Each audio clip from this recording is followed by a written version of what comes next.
Welcome to What the Tech, the only place you're going to get the real story, no sluff. Today, we're taking a sledgehammer to the biggest hype train in tech right now, humanoid robots.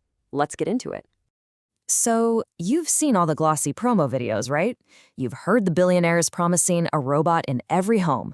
But what if I told you this whole grand vision of the future? What if it's on a collision course with reality and is about to become a massive, overpriced joke? I mean, the hype is insane. You've got Elon Musk literally promising a robot army.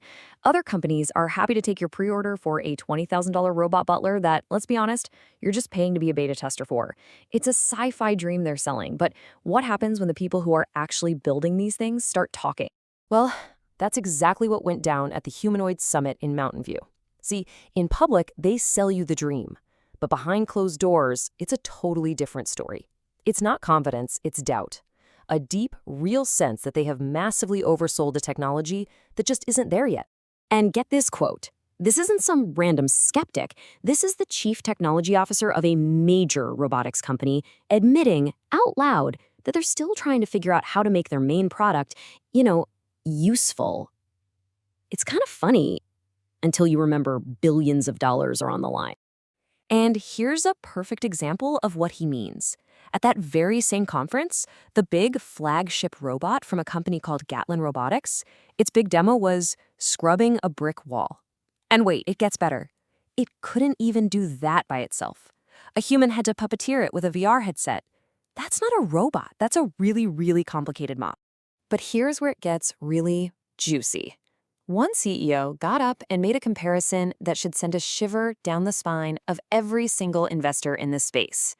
He compared the entire humanoid robot industry to one of the most famous failures in the history of technology.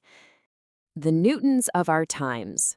Wow, that is just a stunning thing for a CEO in the industry to say. For anyone out there who's maybe too young to get the reference, let me explain just how absolutely brutal that comment is. So, the Apple Newton was this device from the 90s that was supposed to change everything. Instead, it was this buggy, expensive piece of junk. Its handwriting recognition was so bad, it became a punchline on The Simpsons. When Steve Jobs came back to Apple, he didn't just cancel it, he basically lit it on fire to get the stink of failure off the company. So let's translate that. A CEO of a robotics company is telling everyone that his industry's most hyped products are on track to become a giant, embarrassing joke. He is predicting a spectacular, industry-wide failure. You see, this is the kind of real talk we bring you here on What the Tech. If you're tired of the hype and want the truth, do us a favor, hit that like button, subscribe to the channel, and hey, drop a comment. Tell us what you think. Is he right? All right, so we've established they're on track to be a historical laughingstock, but the problems are way more immediate than that. It's not just that these robots are useless, it's that they are also incredibly expensive, and frankly, pretty dangerous. Just look at this breakdown from a McKinsey partner. It's mind-blowing. For every $100 a company spends on a robot, only $20 actually goes to the robot itself. The other $80, that's just for safety systems to make sure the robot doesn't hurt somebody. We're spending 4 times the price of the machine just to stop it from going rogue. Okay, so what have we got? They're useless, they're on track to be a historical failure, and they have massive safety costs. So what does this all mean for you, the person who might actually think about buying one?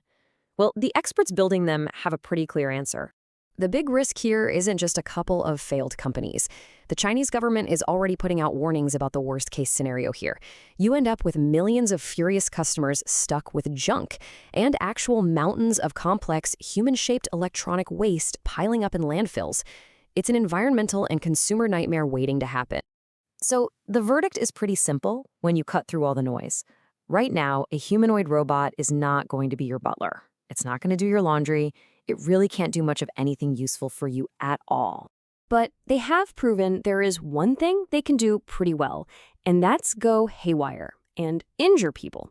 So what you're left with is the absolute perfect storm, a product that is both completely useless and a genuine physical hazard. Which really brings us to the final critical question. Are we actually building the future here? Or are the industry's own insiders right to be sounding the alarm that we're just manufacturing the most expensive, complicated, and potentially painful e-waste in the history of the world? Something to think about.